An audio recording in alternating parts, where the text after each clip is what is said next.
Let's take a moment to see how these different formulations actually mix in the spray tank itself.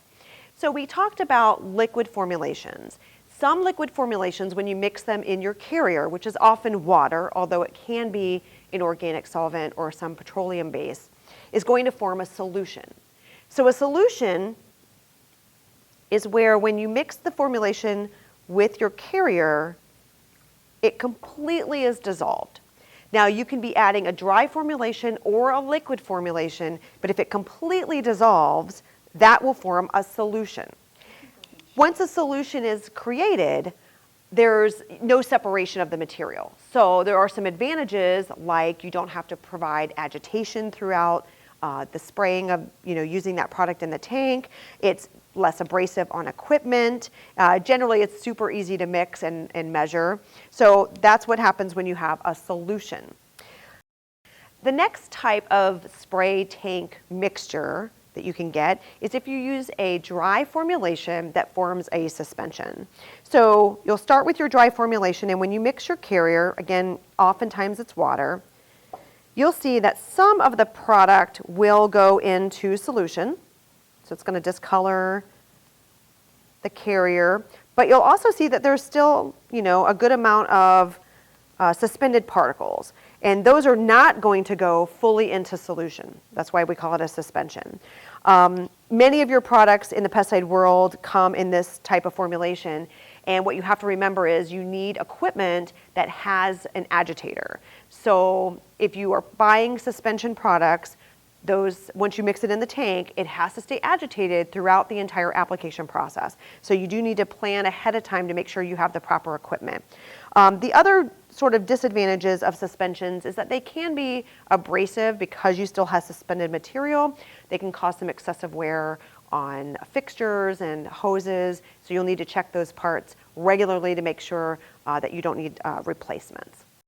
The final spray tank mixture is where we have emulsifiable concentrates, and again, you're mixing them with your carrier. So an emulsifiable concentrate is distinguishable because it usually smells like solvents. So we think of our product that I referred to earlier, the Pine Sol, has that aromatic smell. The other characteristic is when you mix it with your carrier, typically water, it's going to go from this transparent color. It will have color usually, but it's transparent. And then when you mix it with your carrier, it's going to turn cloudy and opaque. So that's one of the characteristics. The other characteristics, again, since it's petroleum or organic solvent based, is that it can cause quicker wear on your hoses, particularly rubber, certain plastics. So you'll want to make sure that you are doing very thorough cleaning of your equipment after the use of these products, and it can leave residues as well.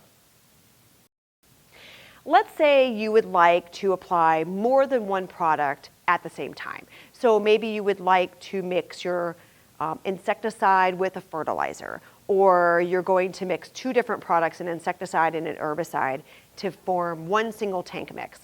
We have to worry about incompatibilities. So not all products are compatible with each other. In order to know whether or not you're going to face any incompatibilities, you need to do a jar test. So a jar test is exactly what it sounds like. You will have a jar and you will put the proportions of the different products in there to see what kind of reactions you need. You want to make sure that you follow the label and add the products in the order that are designated by the label. You want to make sure that you're only mixing the products that the label says you can mix together.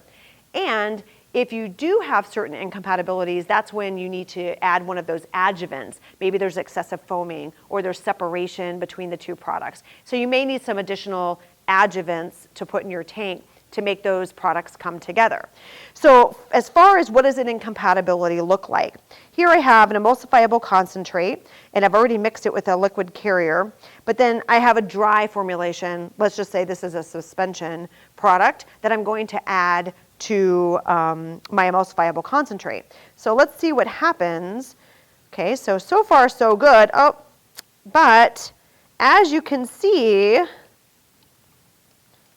the dry formulation is not going into solution, but it's also not even creating a suspension. It's basically coagulating in the tank. So this would not be a compatibility. This would not be a desired outcome when mixing these products in my spray tank. So I either need to choose a different product to mix in there, or I need to read about the incompatibility possibilities on the label and find an adjuvant that will assist these products going together, or maybe it's just not possible to mix these particular products together into a single spray tank. So we always want to make sure we do this jar test before you start mixing a larger tank of product. Otherwise, that's one messy mistake you have to clean up.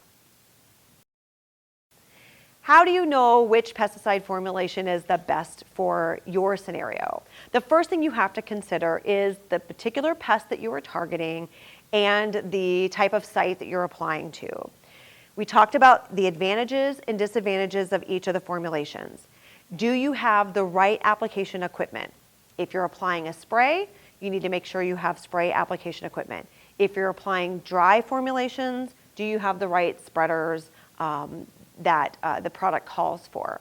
Additionally, you have to look at environmental considerations. So are you applying to the foliar material?